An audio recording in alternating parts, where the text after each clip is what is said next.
The beloved Raggedy Ann doll. Let's talk about her. As you can see, I have a little couple right there.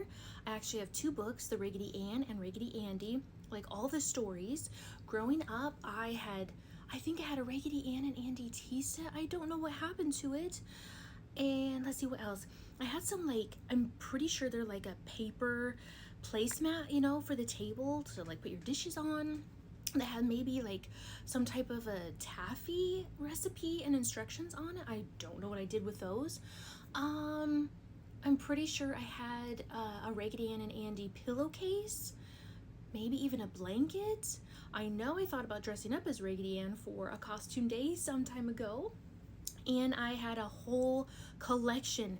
And this doll right here is Susie. You guys, I still have her. Isn't she so cute and so loved? I know she's like worn out, but I'm pretty sure I got her with only one. Or did I put this? I don't remember.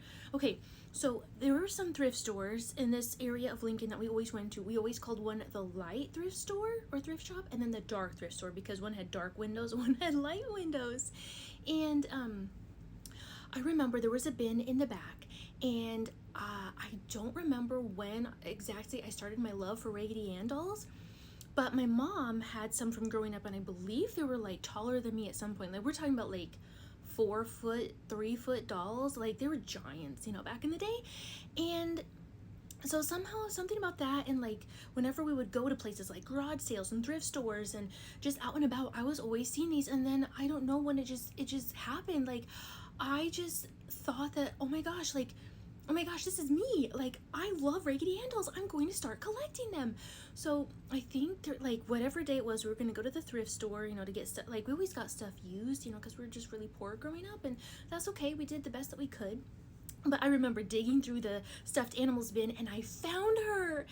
And I was so overjoyed, and I was so happy. She is my very first. Unfortunately, I do not have my other Raggedy Ann dolls. I believe it was in my first marriage. Yeah, it was. That I sold my collection.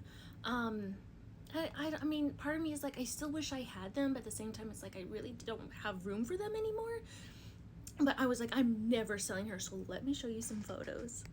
Okay, so I literally don't know why I can't get myself to be smaller to show you the picture in a better sense here, but you can kind of tell that's me. That's little Hanny. And I have 3 of my Raggedy Ann and Andy dolls here. And here I am again with, I don't think this is my entire collection that I had. I'm sure I had more than this, but that's kind of like, I guess that was my collection at the time. And there's my mom taking a photo the old-fashioned way on, you know, a real camera, not a phone. But aren't I so cute? My missing tooth. I'm thinking I was probably 8 or 9 in this photo, but oh. And here I am pretending to be a mother to my 2 lovely Raggedy Ann children.